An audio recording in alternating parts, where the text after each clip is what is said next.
seattle.gov with public comment in the subject line. We will also allow community members attending by phone to register for public comment by voice.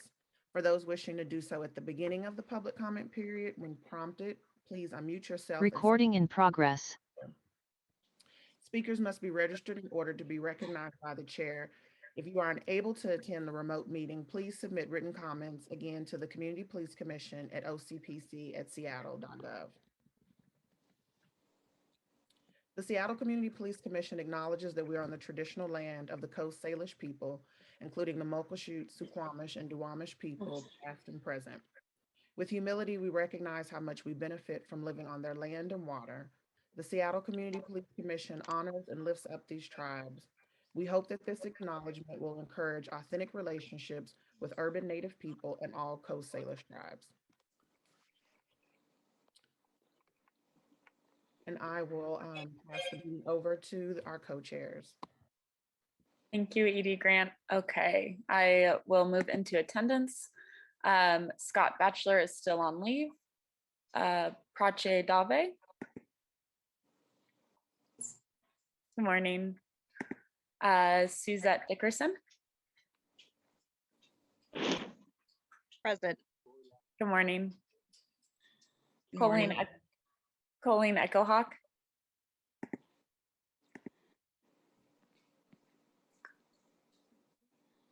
Austin Field. Austin. Reverend Patricia Hunter. Present. Good morning. Morning. Tasha Johnson. Present. Good morning, Tasha. Good morning. Esther Lucero.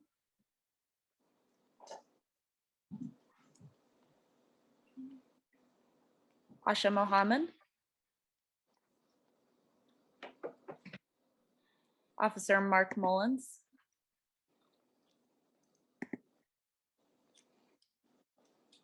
Don't see he has joined yet. Erica Newman. Here. Good morning. Good morning. Alina Santillan.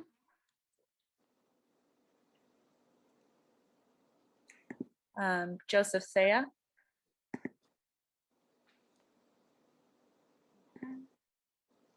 Catherine Seibel here. Douglas Wagner. Here. Good morning. Good morning. Reverend Harriet Walden. I'm here. Good Good morning. morning. And LaJaya Washington. Okay. Thank you all.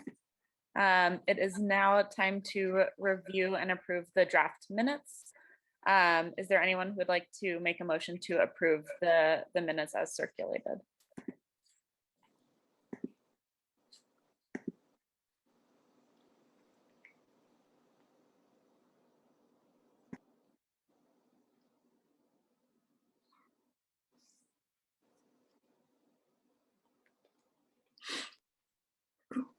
I'll move to approve the minutes. Thanks. Second. There's a second. All in favor? Aye. Aye. Aye. Any opposed? And any abstentions? I wanted to flag one item, Catherine, for the last minutes, is that I don't see myself listed as being in attendance, but I was in attendance during the last meeting. Okay, great. Thank you, Prachi. Can we amend the minutes to include Prachi? Present. Yes. Mhm. And then do we need to revote to approve those minutes with that amendment? Is that okay?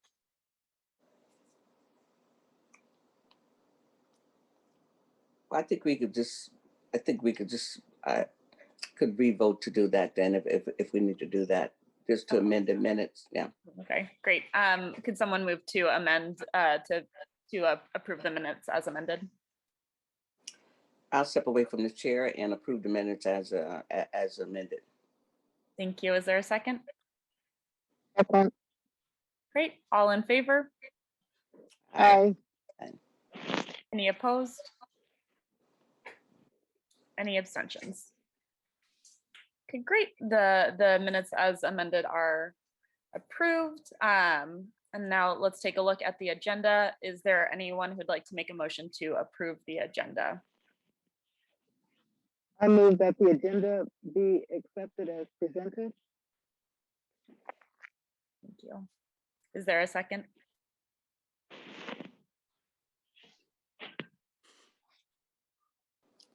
I'll step away from the chair and second that. Thank you. All in favor? Aye. Any opposed? Any abstentions?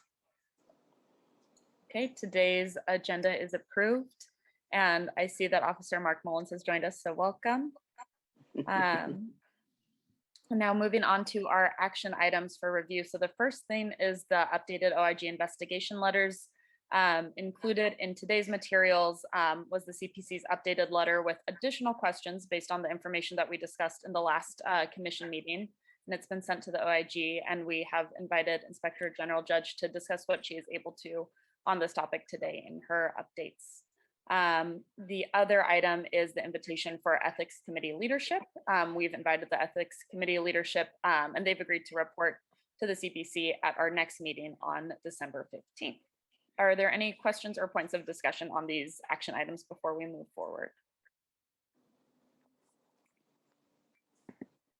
Okay. Seeing none, I think we can move on to our next agenda item, which is public comment.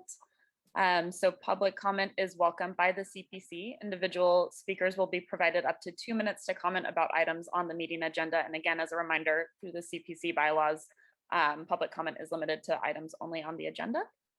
And with that, I will pass it to Emily. Could you please start public comment? Yes, of course. Before we get started with the written and public comment, is there anyone who wants to register by voice?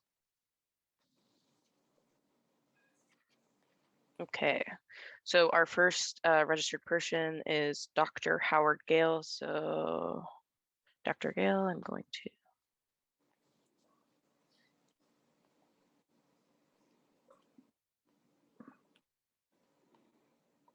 Okay, Dr. Gale, are you able to talk? I think I am. Perfect.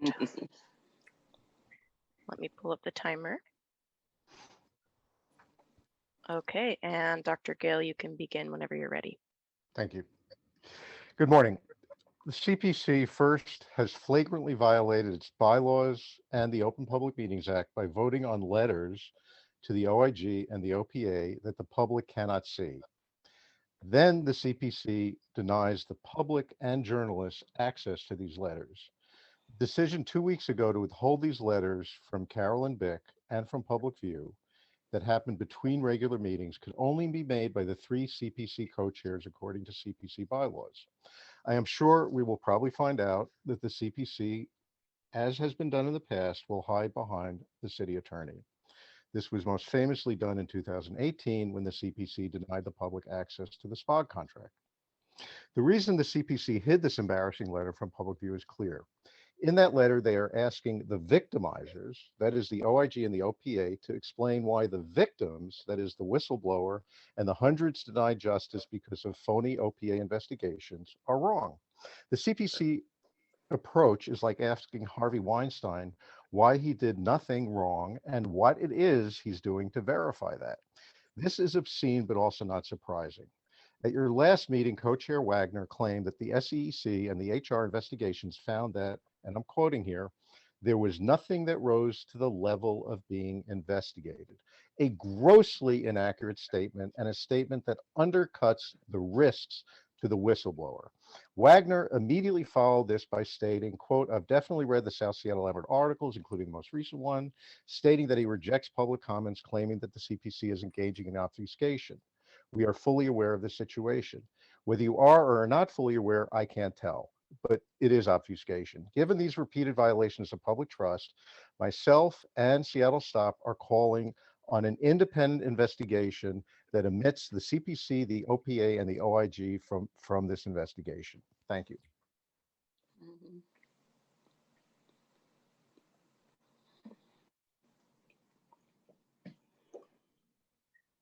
Okay, so our next panelist is, or our next public comment speaker is going to be Valerie.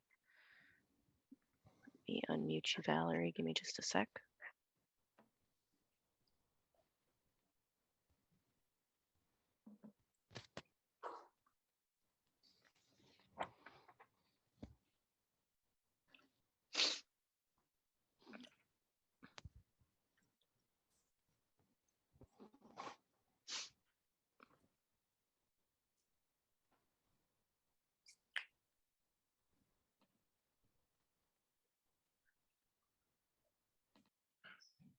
Okay, good morning, CPC. After your last meeting, Carolyn Bick of the South Seattle Emerald reports that they requested 2 letters from you. Oh, maybe I need to start now. Good morning, CPC. After your last meeting, Carolyn Bick of the South Seattle Emerald reported that they requested 2 letters from you, letters to the OIG and the OPA that you had not only discussed in public meetings, but actually voted on. My understanding of the Open Public Meetings Act is that those sort of materials that you vote on in quorum should be available to the public. Instead, the CPC booted that really reasonable, ordinary, everyday request from a journalist over to the public records process. We all know that public records can take a really long time to get. That would defeat the purpose of actually reporting in the public interest. I was very, very shocked and angered that the CPC had done that. And what I'm asking you today is to actually think about and discuss what that communicates to the public when you turn an ordinary request for information into an authoritarian bureaucratic process. I really hope that the CPC actually reviews the Open Public Meetings Act and make sure that in future you are acting in accordance with it. I don't think you have been often, and that's actually a very serious matter. Please think about what you're communicating to the public when you do that sort of thing. It doesn't communicate good faith, a good faith relationship. Thank you, that's all.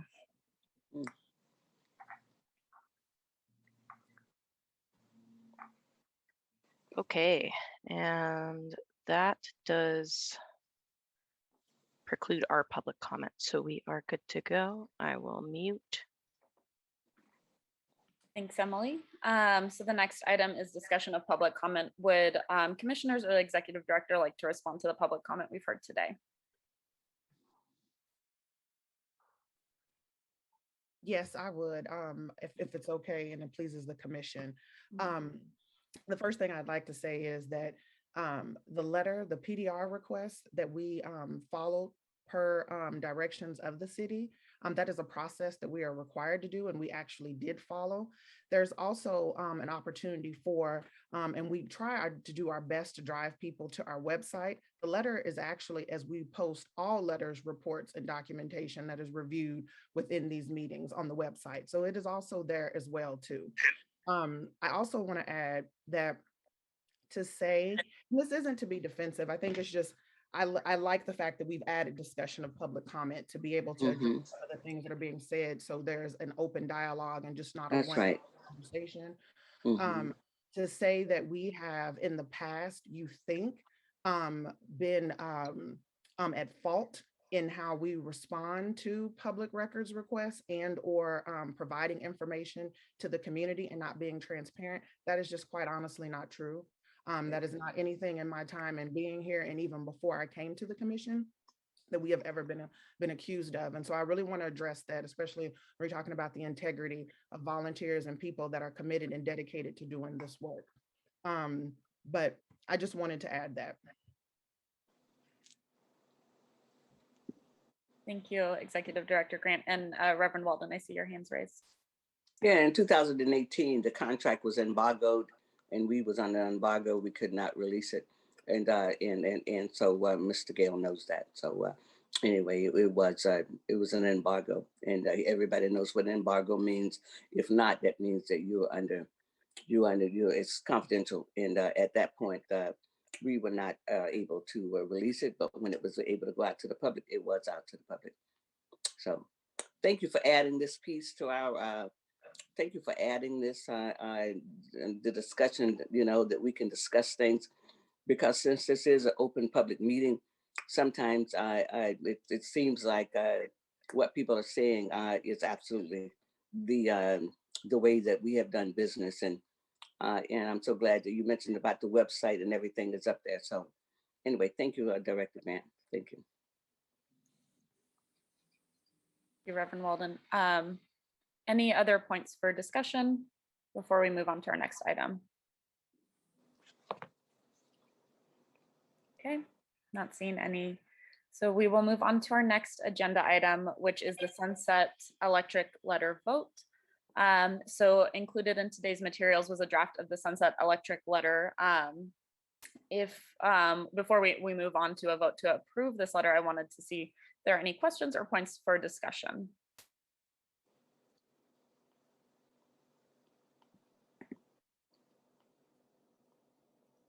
Okay, if there are not, do we have a motion to approve this letter as written? Sure. I would move that this letter be approved as written and sent to Reverend Mayor Durkin and the interim Chief Diaz and Chief Goggins. Thank you. Is there a second? I'll step away from the chair and make a second. I'll second the motion. All in favor? Aye. Aye.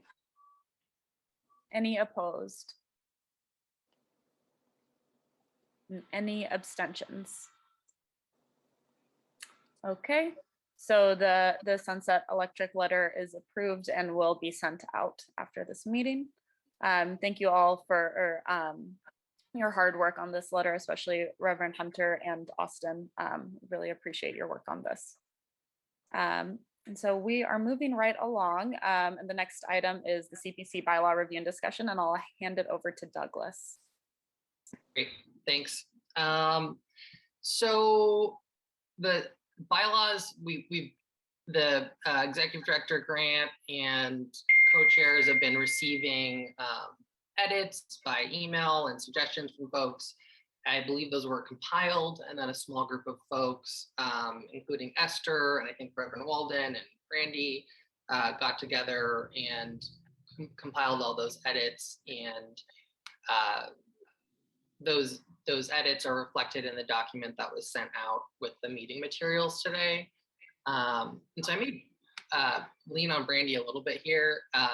So I know that the edits are relatively, minimal, but in addition to a discussion, is the hope to kind of take a vote on this today, or are we just discussing it and then we'll vote later on?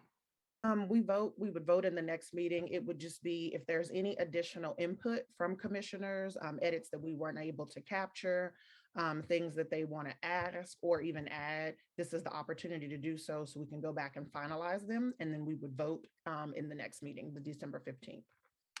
Perfect, thank you. So, I'll just give it a minute, I guess, if folks want to open up the minutes, the bylaws that they received as part of the meeting materials, and let us know, this is your opportunity in addition to the next meeting.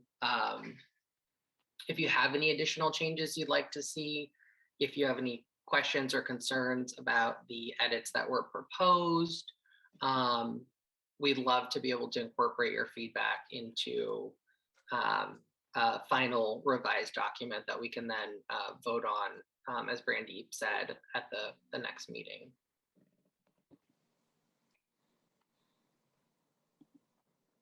So like I said, I'll just give folks, a little bit of time right now to make sure you have that document opened up and see if you have any questions, concerns, or further edits you'd like to propose.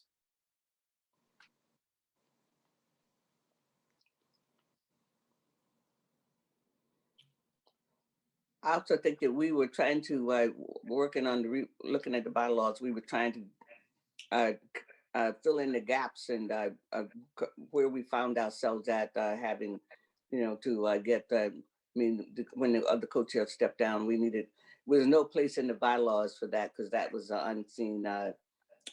We hadn't thought about that. I mean, as the bylaws was being prepared. So that was one of the reasons why we had to relook at the bylaws in that and come up with some exceptions. So just a little background on that, just so commissioners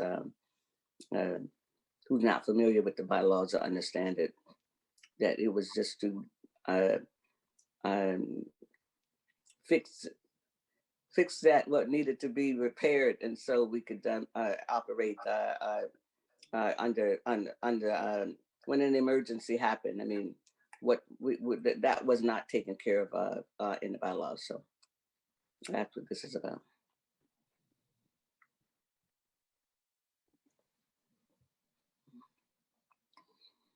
You all will also have more time to be able to submit and look over before the December 15th meeting. I would just ask that the cutoff be the 10th of December if there's anything substantial that needs to be added, just to give you all an opportunity to look at it. I will say that the things that were highlighted the most in the edits, as Reverend Walden just shared with us, is the election of officers. We had an unprecedented situation where we had a vacancy before the end of a term. So that is actually addressed and covered, and not in a reactive way, but just something for us to think about, as that was not something that we had anticipated nor have dealt with in the past. And then there's definitely some opportunities to expand the way roles and responsibilities are looked at between the co-chairs and the executive director, signing off on official documents and things of that nature, the spokesperson piece, sergeant of arms, but things that I highlighted in previous emails that I have sent you all. You could actually go directly to those areas, election of officers and roles and responsibilities, and see again that there have been minimal edits. There is a consideration that we had posed in 2020 when we were putting the final touches on, we adopted new bylaws in 2020, but we worked on them in 2019, that we wanted to implement a sergeant at arms.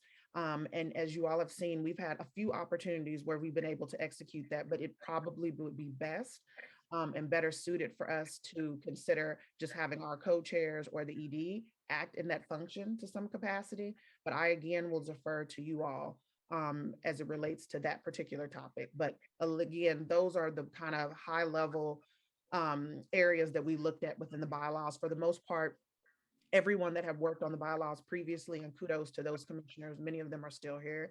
I thank you for that. There was not a significant number of changes that needed to be made. Thank you, Brandy. And also just say, if you've been participating in the strategic planning workshops, any of those, we've had a lot of conversations about where we're going as a commission, our structure, and if you have kind of reflections on, based on those conversations, on how our bylaws could be changed or improved, that would be a great opportunity to do that. So I guess I'll just do one last call. Is there anyone who would like to offer an edit or has a point of discussion related to the bylaws?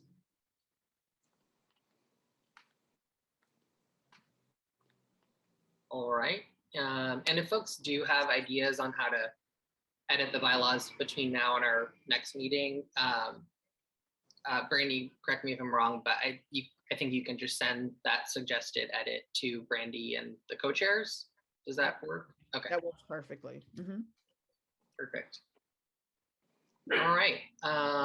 So next in our agenda is department updates. I don't believe there's anyone here from the city council because I think Newell couldn't make it today, but is there anyone from the city council on the line? All right. I do just want to flag that the Public Safety and Human Services Committee has meetings scheduled on December the 9th and 14th. So just for your awareness, is there anyone from the mayor's office on the line?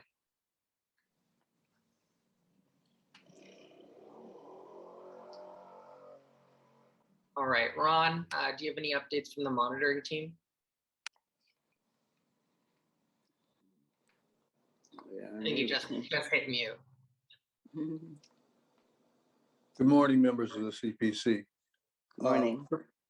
The monitoring team has been almost wholly occupied with reviewing data preparatory to formulating assessments, which will then be preparatory to a series of community engagement meetings we're having commencing this month and flowing into the new year. Other than that, I have nothing to report. Thank you. Thank you, Ron. Is there anyone from the DOJ who would like to provide an update? Yeah, hey everyone. Good morning. This is Matt Waldrop from the U.S. Attorney's Office. I feel like I'm always echoing Ron in these meetings, but again, the department as well is just really dug into the assessments and to data review and trying to get all that stuff done under the court schedule. So that's what we've been working on. Great, thanks, Matt. Anyone from OPA on the line?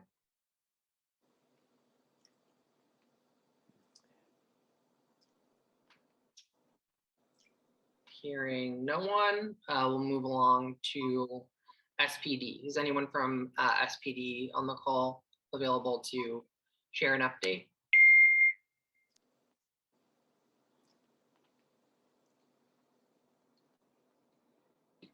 Douglas, I believe someone from SPD is going to be on a little bit later in the meeting, closer to 10:20. Great. We'll see if we can circle back with them then. And then I see OIG Inspector General Judge is on the line. Would you like to Hi there. provide an update? Hi, this is Oh, sorry. this is Angela Sossi. I was asked, and I thought Chris Fisher and the chief are going to join today.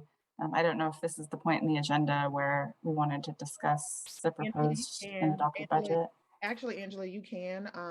It's left up to you. I was going to say Chris was here, and we were trying to add him as a panelist. My apologies. I saw your name and it just didn't register. So sorry for that.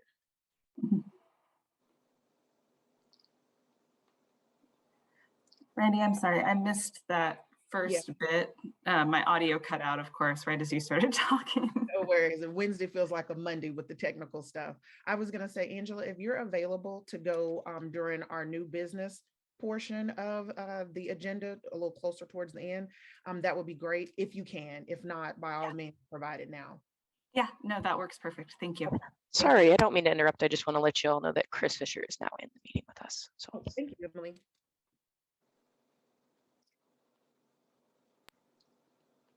Okay, sorry. So is Chris Fisher giving an update now, or is it later? Inspector General Judge, I guess, unless Chris, you're going to give just a standard SPD update. No, I think we'll just wait for the chief to present later. Okay. Roger that. All right, we'll go back to Inspector General Judge. Thank you. I guess that's my cue. Good morning, everyone. Just a lot of updates for you. We got the 2020 annual report out last week, so you should have received that. Got a lot of information on work that we did in 2020. We just released the discipline audit yesterday, so if you have any interest in having the lead auditor come and maybe talk that through in some detail, if you have questions, be happy to talk about that at some point for a future meeting. We have asked you folks for input on our 2022 work plan, and so I think Amy Sy is working with Shailene Morris to try to figure out how we get your input, given kind of the time that it takes for you to review and approve your materials for us. So we're working with you on that. We hope to have recommendations to SPD on traffic stops by mid-month. So the intention is to have something actionable to SPD before the end of the year. What else? Oh, the Wave 2 Sentinel Event Review report will be coming out before the end of the year. And just to note, I think I've mentioned it before in meetings, that the experiences of the residents of Sunset Electric, that building that's next to the East Precinct, that is an event that the Sentinel Event Review panel looked at. So in addition to the work that you're doing with them, we also have some material. So I haven't seen your letter, but there's quite a bit of information in the Wave 2 report about that situation and what those residents experienced. So just letting you know that. The letter, I received your letter late last Tuesday, and with my office going out for the long holiday, we've only had a couple of days this week to work on it, but we are intending to provide you with kind of the first, initial chunks of information that we can pull together quickly this week. Just much of it is already on our website and some of it is in our annual report, but for expediency, I understand that you want to have it in one place, so we'll be including it in the responses that we provide to you. Just to say again, there'll be things that I will not be able to discuss because they've been deemed confidential by the city. And there are things that I will refrain from talking about while there are ongoing investigations. And then, once those are finalized, I'll be able to talk about those things. That's my update. Thank you. Thank you. All right. Thank you. Are there any questions or comments on Inspector General Judge's update?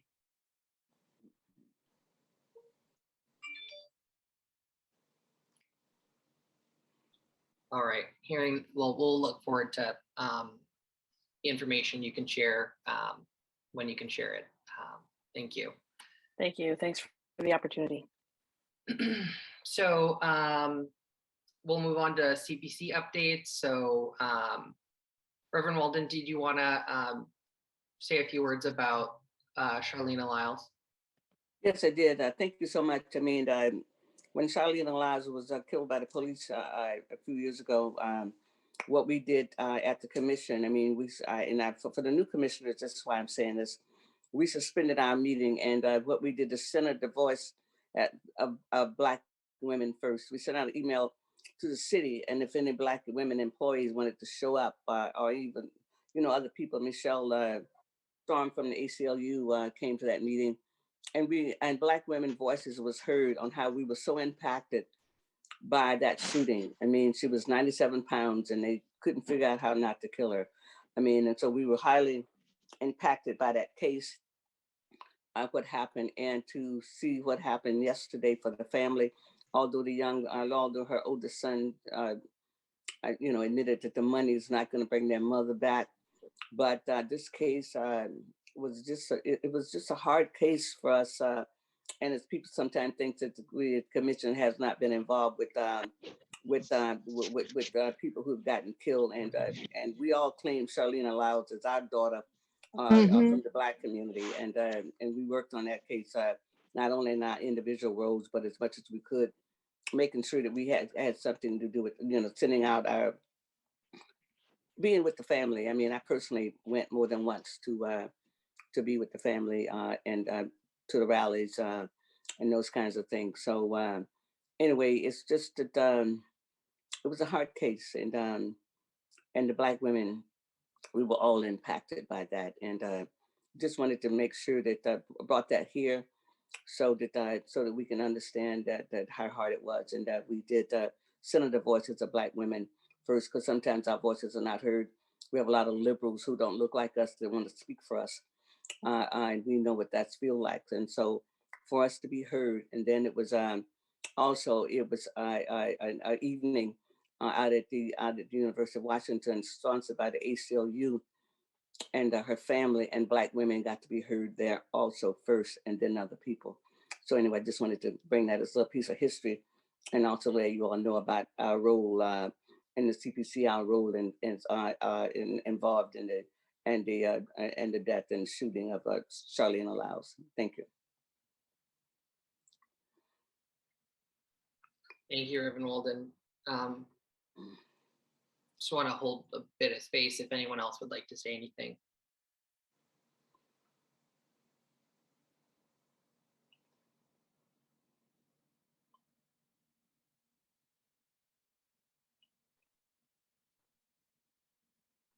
Okay, well, we appreciate you sharing that, Reverend Walden. Thank you so much.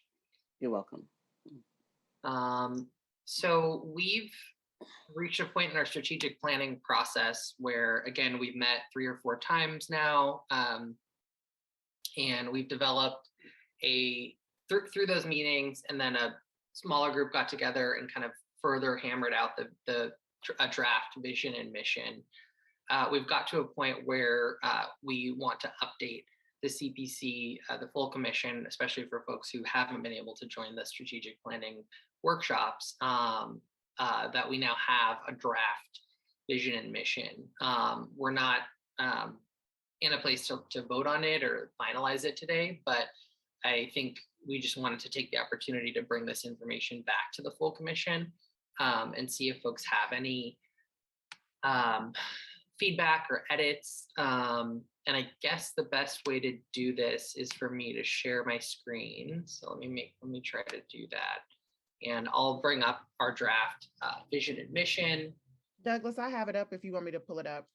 That would be awesome. Thank you.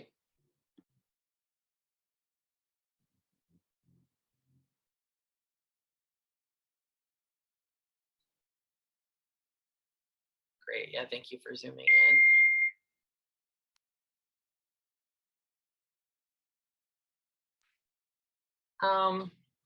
My gut is telling me maybe it would be helpful to read this out loud. So I'm going to do that. And folks can afterward jump in with feedback or edits. So the Community Police Commission envisions a world where policing, public safety, and accountability in Seattle reflects trust and respect for all community members. This is gained by acknowledging the needs of all communities, specifically communities who are negatively and heavily impacted by inequitable policing practices, and implementing a public safety system founded for those needs. The CPC believes that for lasting and community-centered systemic change to occur, community members must have an active seat at the decision-making table. Communities' voices must be the driving force to help ensure safety, responsibility, mutual respect, and accountability related to law enforcement and police practices. Police should protect, serve, empower, and support marginalized communities, including communities of color, immigrant communities, those experiencing mental illness, youth, LGBTQ+, those experiencing homelessness, individuals with a substance use disorder, and those impacted by domestic violence and other social issues. Police must also respect and support individuals and groups expressing their First Amendment rights. So that was our draft mission. That was our draft vision. And then our draft mission is the City of Seattle Community Police Commission engages community to listen, amplify, and center the voices of those most impacted by violence perpetrated by the Seattle Police Department. The CPC advocates for policy and reforms to hold police directly accountable to civilians, with particular attention to communities that are most harmed by policing. So that's where we've landed after our most recent strategic workshop sessions. These draft statements incorporate feedback from the folks who were participating, and in my view are kind of an improvement and extension and strengthened version of our current vision and mission. But it would be really, really great if folks could kind of share their impressions now of how this is landing with them, if you have specific feedback, so that we can continue shaping this as we kind of wrap up our strategic planning over the next few weeks.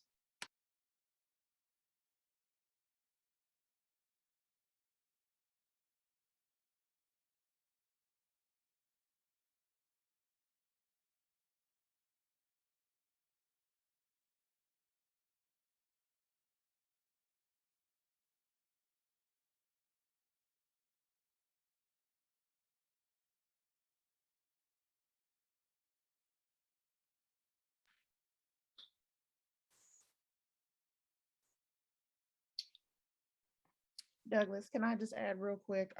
Yeah. That the last 2 workshops are scheduled for December 6th and December 7th. And again, this was opportunity for you all to see some of the progress that has been made. It obviously is not finalized. We would need buy-in and vote from everybody, but just kind of wanted you to see what we have been working on up until this point.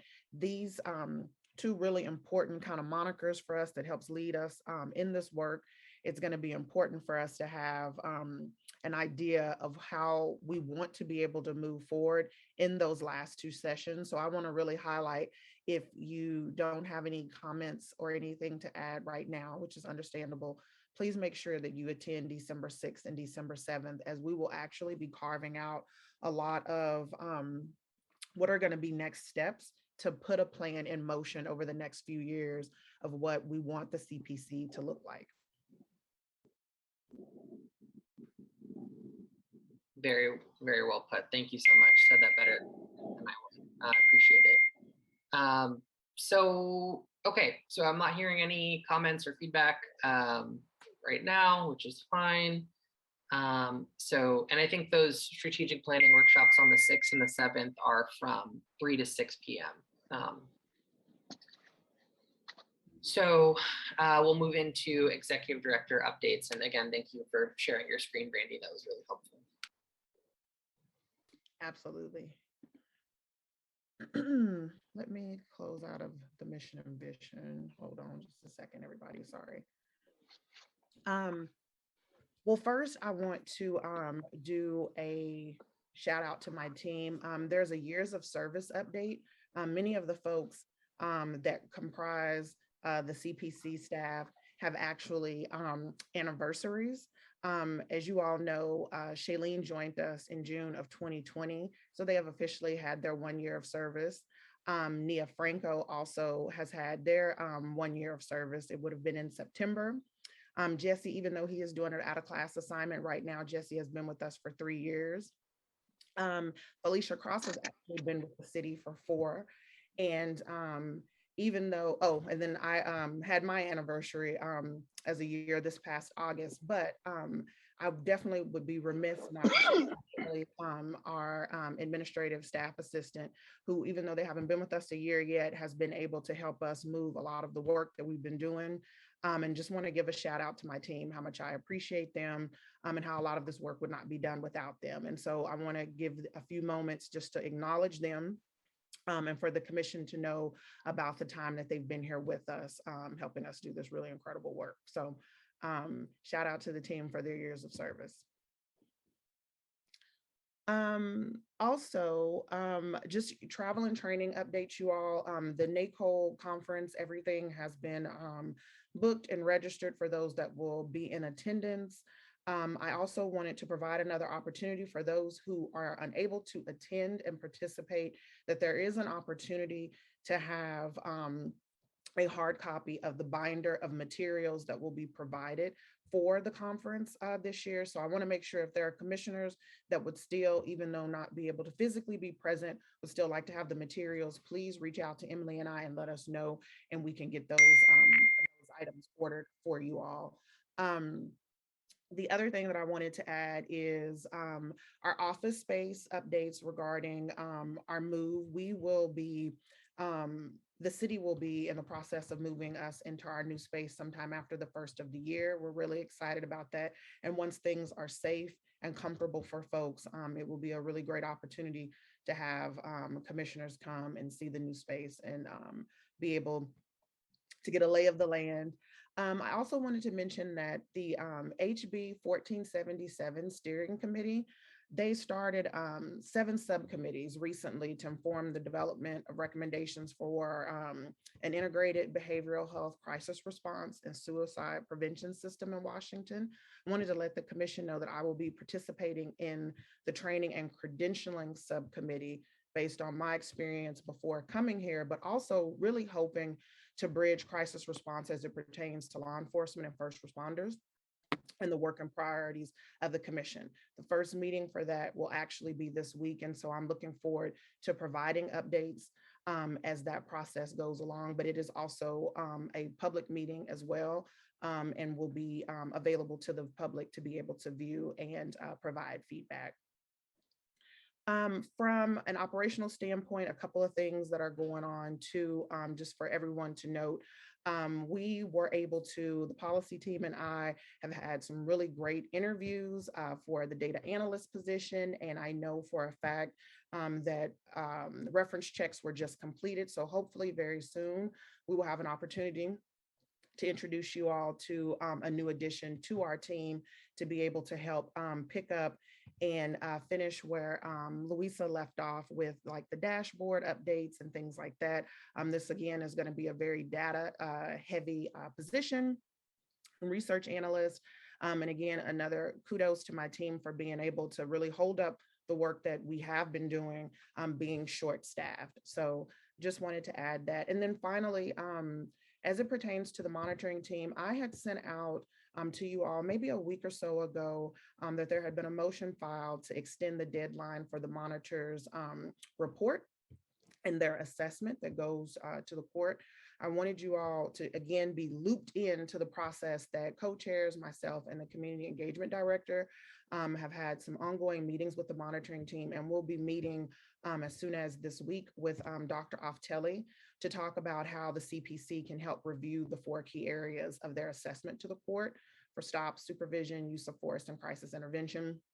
We are working to do some joint briefings through the community engagement channel here at the CPC to make sure that not only are we sharing the assessments with community members, but allowing them to have an opportunity to provide feedback and hear firsthand before it's actually submitted to the court. So I want to thank the DOJ for their collaboration on that. And we are excited to provide some future updates in relation to that. I think other than that, I think that's it for now. Thank you. Thank you. Yeah, Reverend Walden. I know up in the new business, I just wanted to add that we have discussed that going forward that we would consider sending a report to the appointing authorities to let them know how the commissioners that they have appointed has been engaged in the work that they've been, that we've been doing around the commission. And so anyway, we didn't this is something we want to bring to the commission to discuss this, and so we can get ready. So if we can agree on it, to vote on it, that this is something that we would add once a quarter, and not only would the attendance go to the appointing authority, but also the engagement piece on that, and on how the commissioners have been engaged and what they're working on, what work groups they're working on, and just give a little report back to the appointing authorities. And it's just something that we discussed and wanted to bring it here for new business at another time, that we can talk about that and discuss it, and so we can get all the commissioners can be fully engaged in the work groups and the ways that they want to be to serve on the commission. Thanks. Thank you. Thank you. And I think that I don't really think we have anything else to discuss in new business. We mentioned the strategic planning workshops already on the 6th and the 7th. I see that Chief Diaz has joined us. So, hey, Chief Diaz. So, hello. So if you want to go ahead and share an update now, this would be a great time. Yeah, so thank you for having me. And sorry, I was thinking that you were running a little bit. I heard you were running a little early, so so thank you for the adjustment of the schedule. But I know there's a lot of questions regarding the intricacies of our budget, and it's no secret that we've lost 325 officers close to the last 2 years. And what that truly means is that it's really not having an officer north of I-90. And we have also close to about 100 that hasn't been deployable for a variety of different reasons. So we're approaching about 1,000 deployable officers right now. And this does not include those that are in the FTO and Academy, which we have about 60 or so that are going through different phases to be deployable in the coming months. And we're now down to the officers that have dealt with all that has gone on over the last 2 years, and they're committed, but feel that there's not much support for them. And it's been hard during that time. And over the last couple of months, we've been having to augment shifts to keep up with the bare minimum officers in patrol. As we augment those shifts, we have to ensure that we're meeting the consent decree standards on multiple officer responses. And then we've also had numerous nights where we've got special events or special or incidences that have literally, we've had to pull personnel from all over the city. And this leaves little time off for people to take. And right now, on average, we're having to augment about 150 shifts a week. This caused several issues. Burnout, complaints can sometimes increase, less proactivity, it affects their physical health. And so right now, patrol is not the only place that we're short. We're kind of short throughout the department and every detective unit and every specialty function that we have. We've made investments in officer wellness, but that only goes so far. We've had over 3,000 aggravated assaults this year.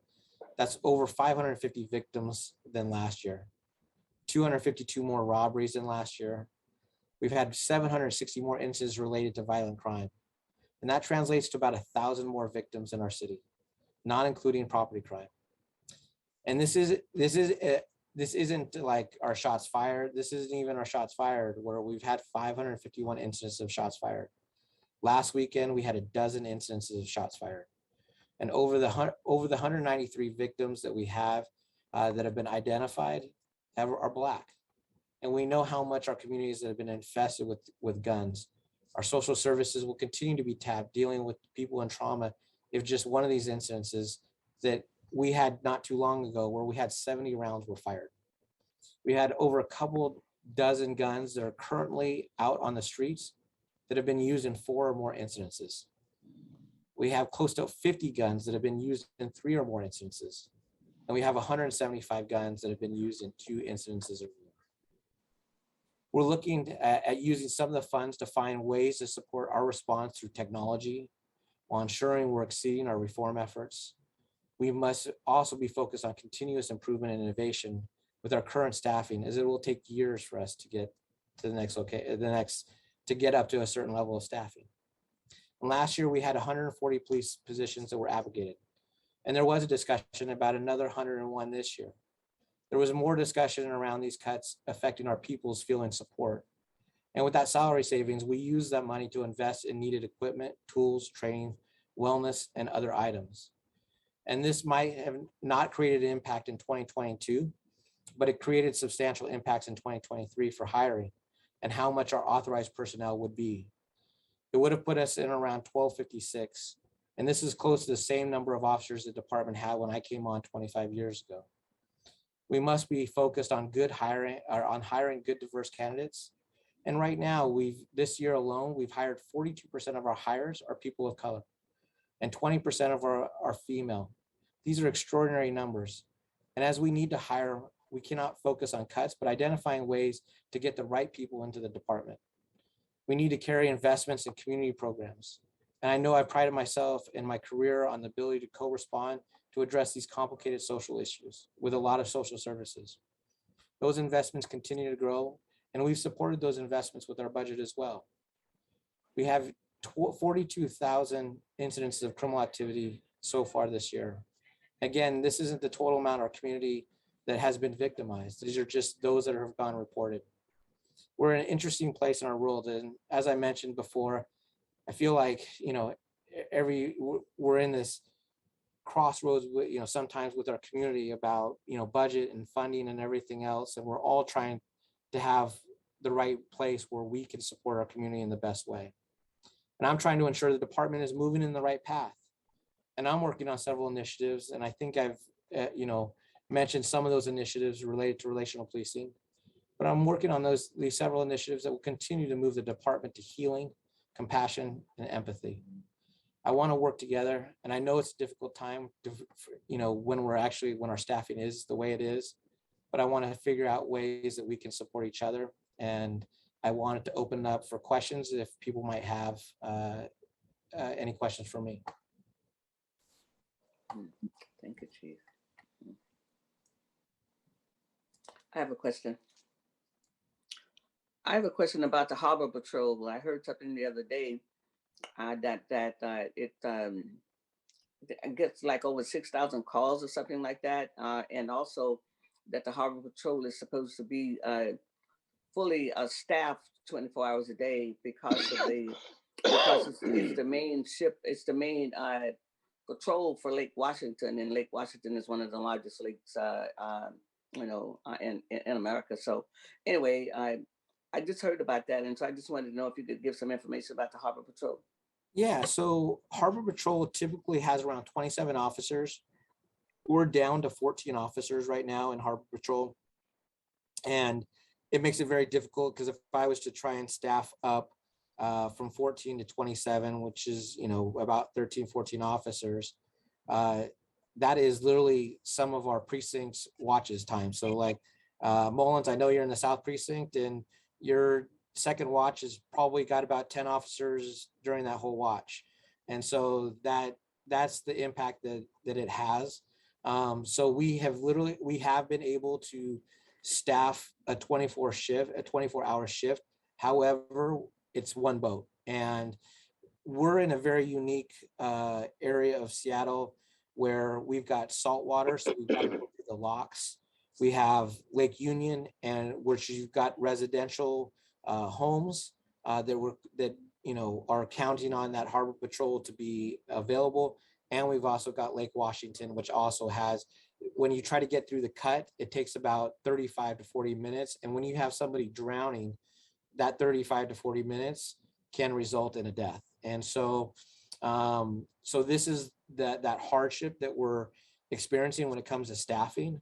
And we are trying to make sure that 24/7 that we have at least a boat in the water. And then during the summer, we are trying to figure out ways that we can be creative and have two boats. But I mean, as you can imagine, trying to get from into saltwater or into Lake Washington, it takes time, and time is of the essence when they're called. It's, we do respond to like, DUI, on the water, but it's when the drowning happens. It's when somebody's jumped off a bridge. It's when, it's the stuff that can be very crucial for seconds. Thank you. No, thank you.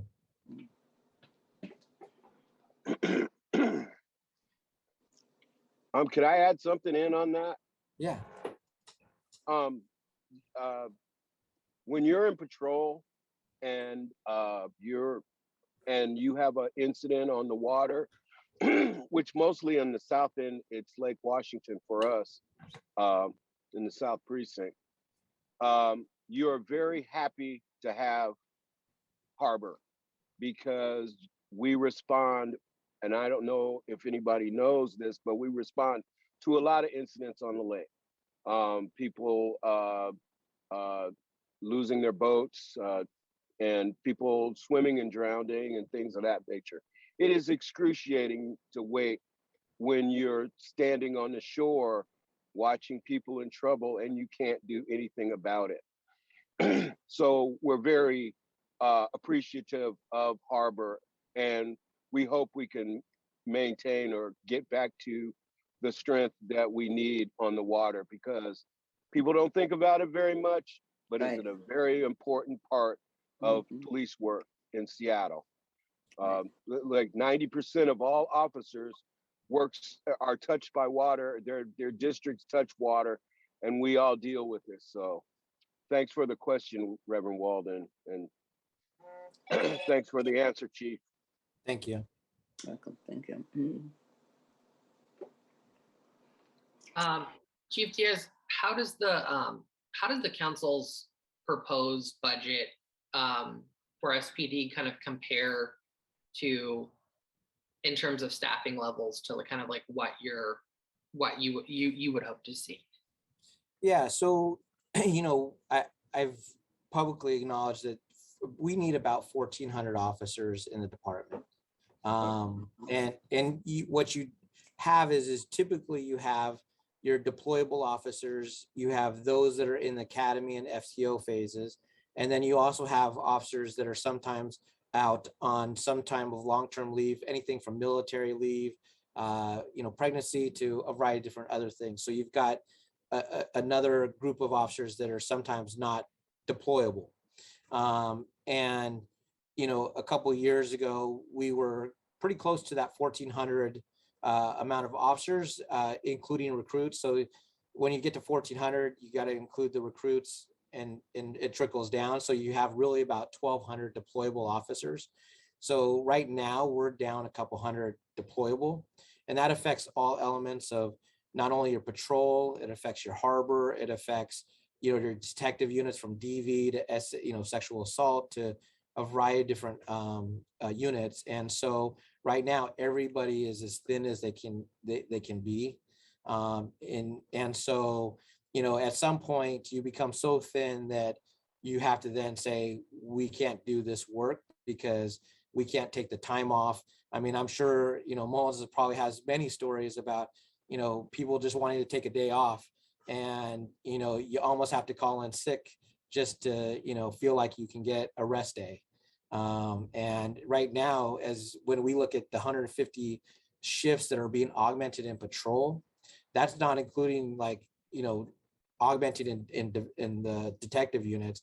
But if you're getting to 150, people are working multiple days, sometimes 2 shifts a day for 2 or 3 shifts, you know, or 2 or 3 days, and people will get wiped out. And you can't sustain that because the burnout is just huge. And so that's the reason why we need to get to that 1,400 range, because that gives people a little bit more of that rest and ability to kind of take care of the wellness of themselves.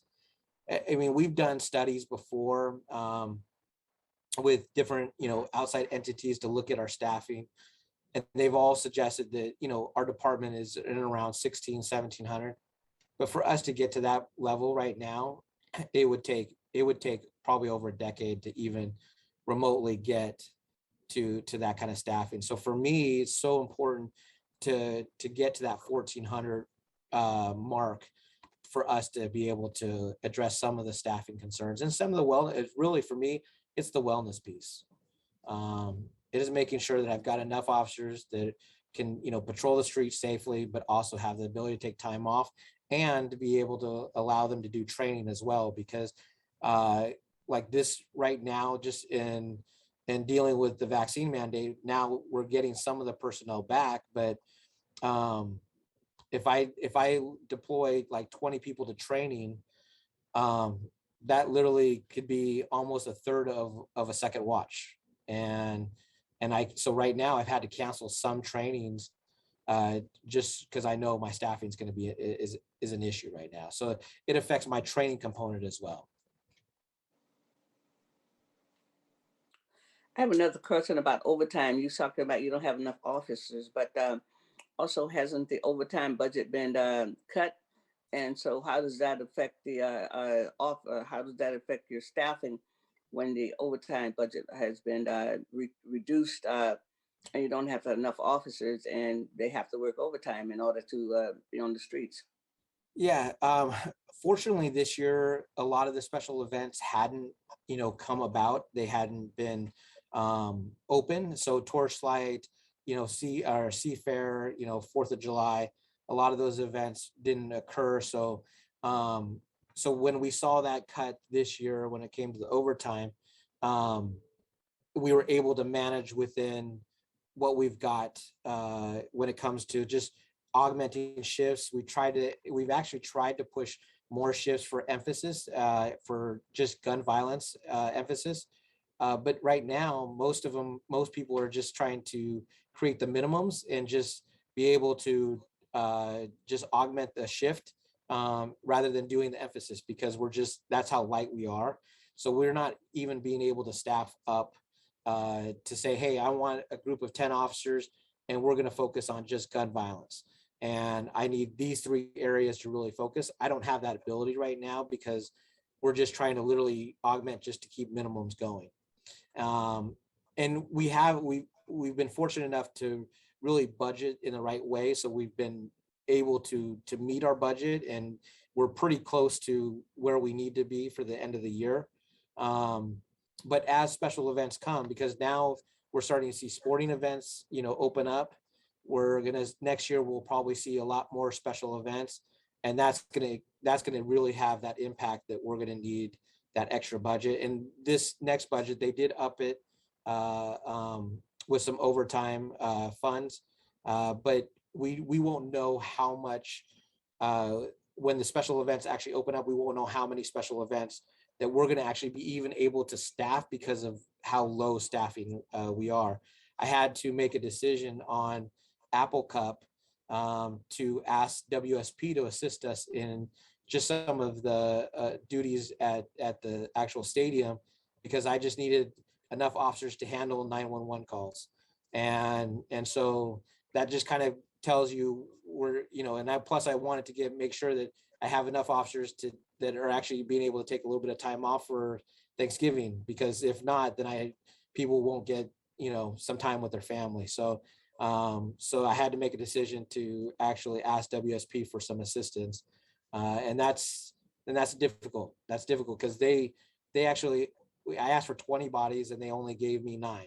And so even they're struggling with some of the staffing issues too. So it's across the board that we're all kind of experiencing that. What about the detectives? For all these, so many mothers are crying because their children have been killed this year. I mean, up until July, it was 81 Black mothers crying in Seattle and others because of their children have been killed, mainly sons. And so what's happening on any of those cases? I mean, because I know I talked to parents and sometimes they haven't had any any follow-up or any information back to them. And I think not getting the information back is the most thing that the parents are so upset about. I mean, it's like information and how to navigate it, because if their loved one has expired before it gets to Harborview, then they're not actually in the hospital, they're in the morgue. And so people are trying to get information and they're frustrated because there's no way to navigate that system. If they make it to Harborview alive, they're in the hospital. If they make it to Harborview and they have deceased, then they're not as in the hospital, they're in the morgue, and their parents, people are going to the hospital looking for their family member. And sometimes sometimes the receptions that they get at Harborview is terrible to these people who are already suffering. And then it takes them a while to know that their child is not in the hospital, but over in the coroner's office. And it's no way to help navigate that. I mean, we're all here because of this police brutality and police issues. But the other issue in the room is that Black people are becoming to understand now we have to do both and I don't care what the other liberals have to say. Black people have to do both and, because we have to be concerned about police, constitutional policing, and the number of people who are suffering in our community because their children have been killed. And so that's the new movement that's coming, that all the Black Lives Matter, not only ones that is harmed by police officers, but also that's harmed in the community. So anyway, I mean, just be able to navigate that, because there's community people who've called and talked to other people about how they were treated at Harborview. Number one, that's not our issue. It's not your issue. You can't do anything about that. But also what happens with the flow of information and how they're looking for this. I mean, we all know what it's like. I mean, we've seen people on the television crying and what happens when their family member has been shot and then killed. So anyway, I know you can't answer all of that, but just a little bit what you can. No, and I actually, when in that discussion, so I've been meeting with many of the mothers that have lost their children to gun violence, and I've heard some of the most horrific stories about what their experience is, not only with our sometimes our detectives not following up, but also when they get to the hospital.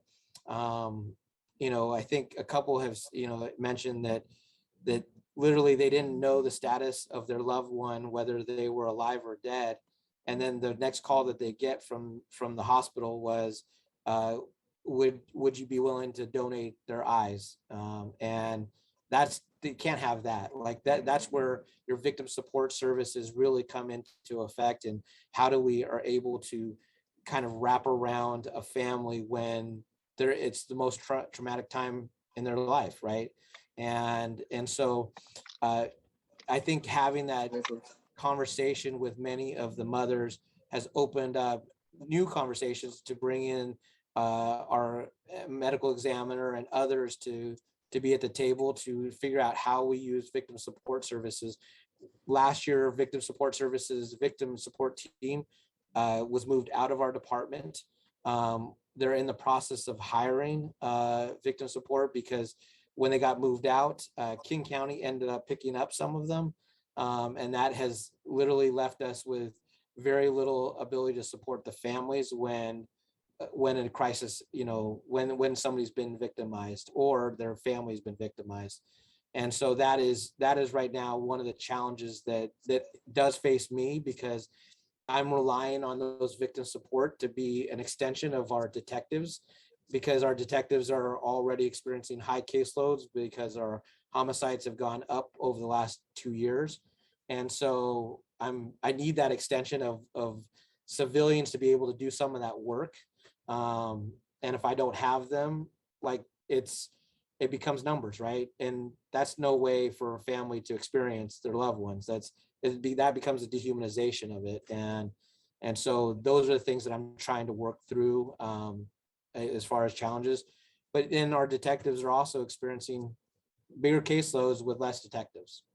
And that is across the board. It doesn't matter whether it's a property theft or it's a homicide. All of our units are all down. So Thank you. I don't have any more questions. Thank you. I'm done. Alina? Yeah, thanks. I just wanted to, thanks for sharing that, Chief Diaz. I really appreciate it. And, something I've heard, officers talk about too, is like, we can't do every job. Yeah. Like, we welcome support and help. And I feel like sometimes the way the budget is going, it's kind of moving us back to where we were. And it makes me think of like how powerful it would be for the police department to advocate. And you're like, hey, yeah, you know what? We would like some of the budget that has been spent on us to go into social services so that we're not having to do all of these jobs. It seems like that would be a really collective power kind of a moment to build. I don't want to use collective power, actually. That's not the word I want to use, but I think it would be an opportunity to, for the police department to advocate, like, yeah, we can't solve everything. And we do believe in communities' ability to, and trust in their ability to, build support systems that keep themselves safe, especially because there will be some folks always that don't feel safe in the presence of police. So I guess my question is, like, how is SPD kind of advocating for, I hear officers all the time that are just like, yeah, I can't do all of these jobs and I welcome support. How is the police department advocating, not within the police department, but outside, for money to be allocated for support in these different ways that exist outside of law enforcement? Yeah, so over the last year, I've been really a big advocate of work in the homeless work, or supporting homeless work, because I don't want our officers to be in doing that work. Also support for funding for dealing with people in behavioral crisis. And then the third one has been youth violence. And we actually moved some of our funds to support the Regional Peacekeeper Collaborative, and that focuses on youth and gun violence. So early this year, or just a couple months ago, we allotted, I believe, and I don't have the exact number, but I know it was the millions of dollar range to actually help fund that work. And we continued that funding into 2022 to support the organization and their work, because we've had so many shots fired, and we know that we can't, do all of that work. But what we do know is I need to make sure that a lot of those services and supports are set up before I can also take away from what our officers are doing in the street. Because if it takes a year to build up those programs, I'm still at the end of the day still doing that work, and that becomes the stress load on the officers. And if they don't have the support through equipment, tools, or whatever they need, that becomes another issue. But we actually have been working over the last couple budget cycles to actually support some of the social service programs. And then I've also been in discussions with the state legislature on funds specifically in crisis, behavioral crisis, because for us, if we can reduce some of those calls for service that we have to respond to, that would be a huge support for us. I mean, that would be a huge support for our it would be less calls for our officers have to respond to. So. Thank you for that answer. Just a quick follow-up. When you mentioned, it would take close to a decade to kind of get to the numbers. I can't remember which body you referenced, but to get back to the numbers that seem like the numbers that we should have to respond to calls. I know that reimagining what holistic public safety looks like is going to take time, right? We've had the same system since the birth of this country. So it, of course, is going to take time to reimagine something different, something that is holistic, that actually takes care of everybody and makes everyone feel safe. And so I totally hear what you're saying there. And I guess my follow-up is, kind of like when you were saying, if it takes a year to kind of buff up those programs, it still leaves my officers in a place where they are having to do the work. And so until the systems kind of get built to where they need to be, we have to continue to advocate the way that we are.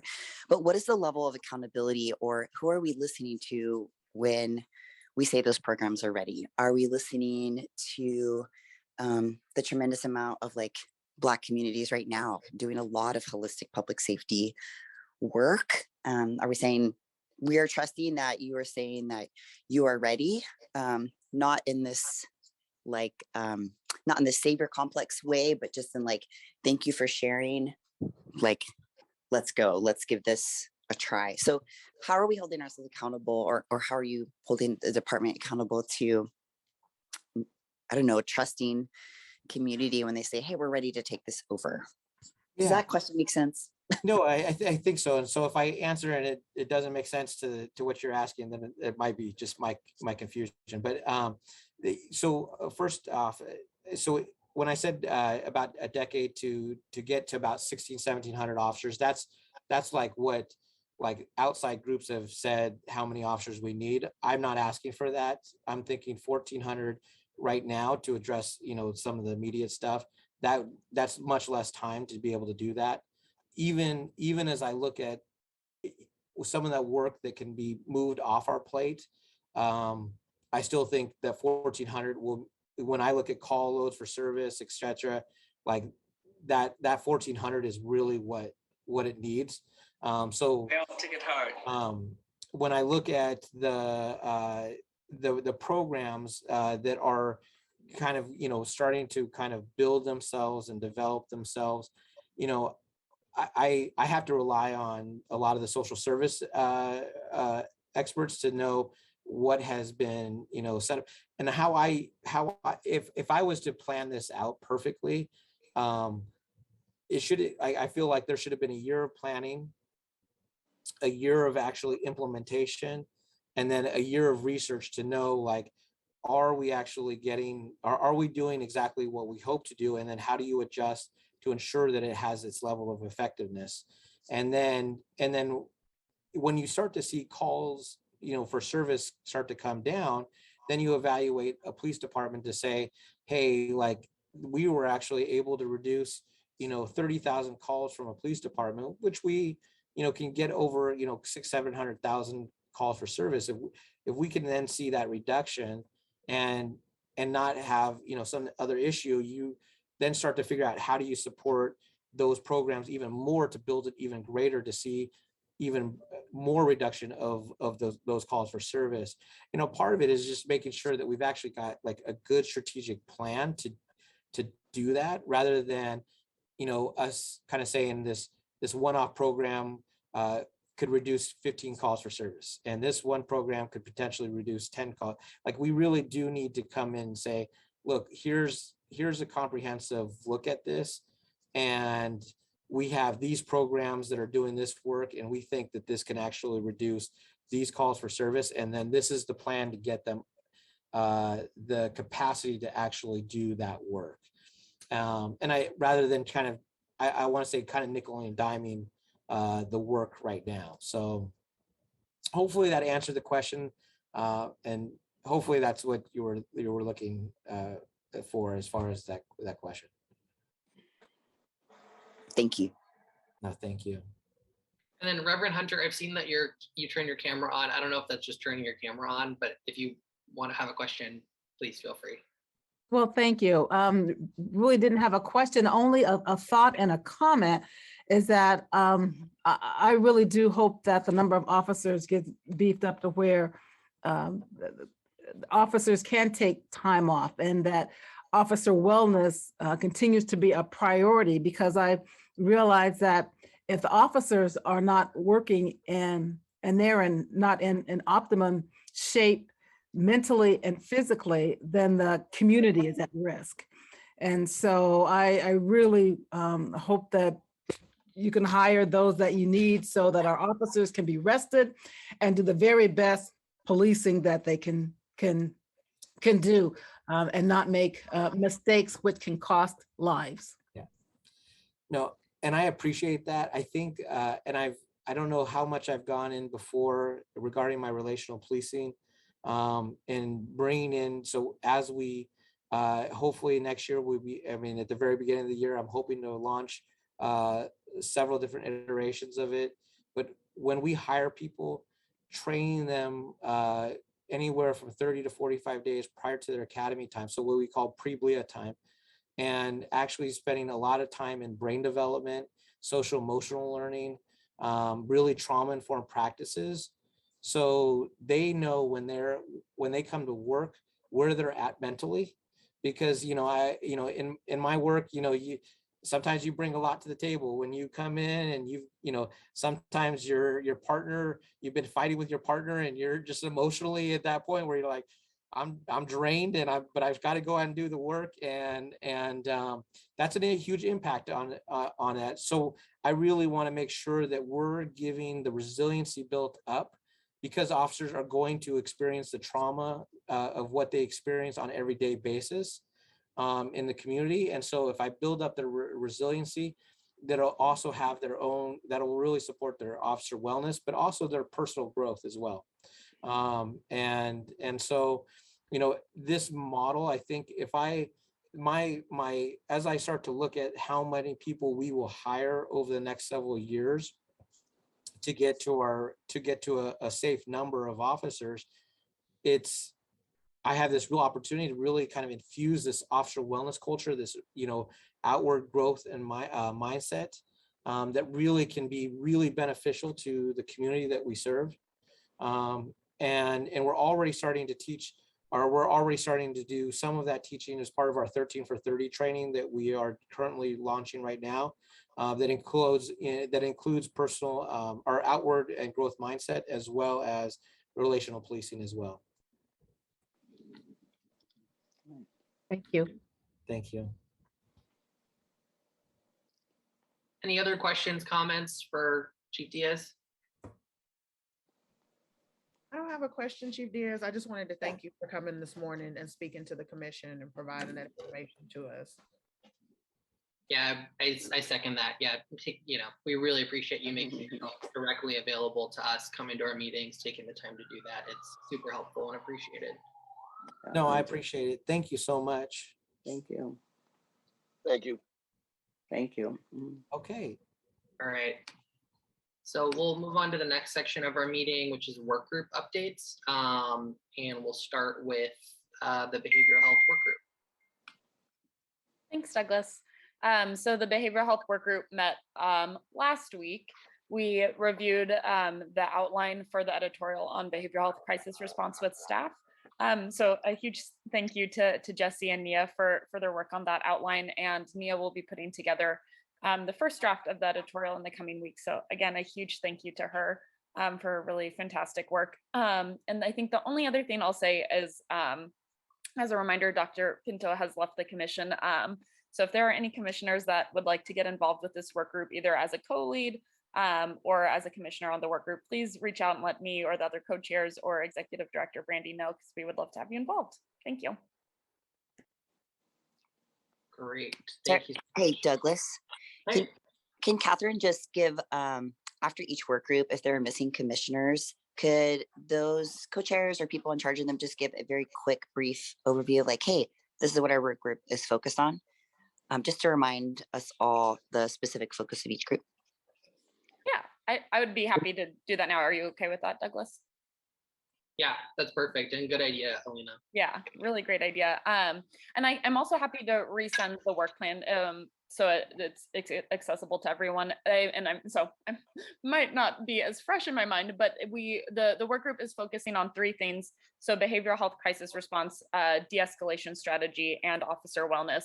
And a part of those 3 content areas, we're looking to review policies and practices of SPD around those items. And then follow up on recommendations as appropriate. So I think that's kind of the high level of the work that this group is doing. Do you have And any when are questions? those, that was great. And when are those meetings? Yeah, we meet on the 4th Wednesday of each month at 10 to 11 a.m. And I'd be happy to forward that to you if you'd like to have that. Thanks, Catherine. Yes, could I have that forwarded to me also, Yes, of course. please? Thank you. And me as well too. Sure thing. Yes, I'll send it. I'll put an email together. Thank you. Thank you. All right, next up is This police is Tasha. I'm sorry. Oh, This is Tasha Johnson. Yeah. Will that email go out to everyone or just the folks that are requesting it right now? How about I'd be happy to send it to the full commission or yeah, perhaps the full commission, just so it's at the top of everyone's inbox. Okay. Sounds good. Thank you. Hey, Catherine. Sorry, last time I talked. I was just gonna say maybe so it's not so much workload on you, maybe, or I don't know how this worked, but maybe we get a very quick, like, here are 3 bullet points of each work group. Here's when we meet. Let us know if you're interested. That way, if people have other questions about other work groups, we can respond. And then the people who are co-chairs can be CC'd on that email. It can still go out to everybody, but then like, here's who you contact. Here's the brief overview. Here's when we meet. Is that too much work? I don't think so. I think that's a great idea. Might get more commissioners on there. Yeah, I think doing an overview, that sounds great. Awesome, good idea. We heard from police practices and we voted on the Sunset Electric letter today. Are there any other updates from police practices? Well, we meet on the 2nd Tuesday. I believe we meet at 1 o'clock. I could be incorrect on that, and Nia could correct me. But our overview is that we are looking at police accountability and where are those areas where we feel that accountability has fallen short, and how can we make a difference in advocating for more accountability with SPD. We're currently working on the management action recommendations that come out of OPA. And we're taking a dual look at some of those MARS, management action recommendations. One is to kind of cherry pick those that we feel that we can have the greater impact on. Perhaps it would be to point out some of the deficiencies in some of the recommendations, or perhaps to amplify the recommendations that are within the MARS. So that's one thing that we will be doing with them. The other is just to take an overall look at the management action recommendations that come out of OPA and just to see what is the effectiveness of these MARS. Since the recommendations are not binding, sometimes they're used as a substitute for discipline. So how effective are the MARS overall? And so that's where we'll be going in the future. So that's our update. And I think we can add on maybe to that email that Catherine, that you're going to send out about what we do and when we meet, so that other commissioners, because we are also in need of another co-chair lead. Thank you. Thank you. That was a great overview. Community engagement. Sorry about that. Hello, everybody. So community engagement, our meeting, the next meeting will be December the 14th. Those meetings are always on the second Tuesday of each month at 6 p.m. And as mentioned earlier by Mr. Ward, and also from Executive Director Grant, we're going to start working in conjunction with the monitoring team to be able to present the information to the community before going out and before the assessment is documented in the courts. So this coming the Tuesday the 14th, we will have a presentation from CIT, the Crisis Intervention Team. They're going to come in, give us a presentation on the work that they do and did and continue to work towards. So that's for the first roundup. But we will be addressing all 4 core elements of the assessment. Thank you. Any questions? Do you want to just provide like a quick sentence or two about kind of per Alina's suggestion of like what the community engagement work group does? So currently, the community engagement work group, we have the meetings every month, and that's to be able to address community concerns. And I get lots of emails and lots of feedback from the meetings to be able to follow up with community about their concerns. It is another segue for the voices to be heard. So that's basically what community engagement is about. Perfect. Thank you, Felicia. Mm-hmm. State legislative agenda. Hi, I'll go ahead and give the update since Austin was not able to join us today. So we are having our first gathering, like our initial prep meeting on Monday of next week. We'll just go over like the basics of work group function and start looking to build out what the CPC's legislative priorities will be for this upcoming session. Right now, we do not have a permanent time schedule. That's something that we will figure out in this meeting on Monday.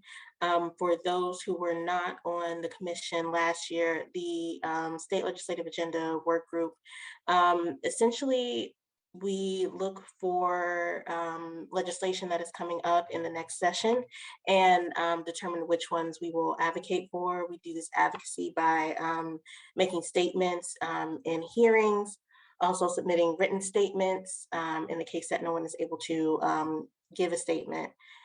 So we're really the kind of the state level advocacy arm for the CPC, and we drive that work together. So yeah, like I said, no set schedule yet, but overview will be included in the larger email to go out. So anyone who's interested can let that be known. All right. Thank you, Nia. And I might have you stay on for Complainant Appeals unless Erica's on. I'm not seeing Erica or someone else. All right, so Complainant Appeals, this is something that we were tasked to do through a city council resolution, and it's essentially looking at the potential for building out an appeals process for people who have submitted complaints against members of SPD.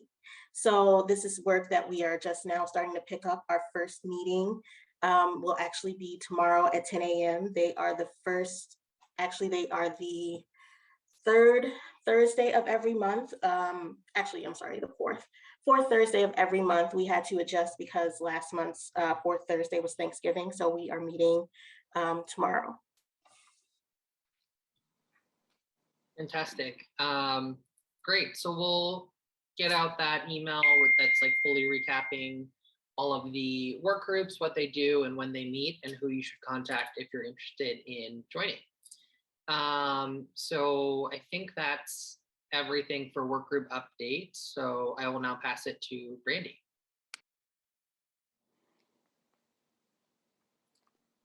All right. I want to thank everybody for joining us for today's meeting, and I hope you have a great rest of your day. Thank you for everybody that participated today. Thank you so much. Thank you. Bye-bye. Thank you. Bye. Bye. Stay well. You're welcome.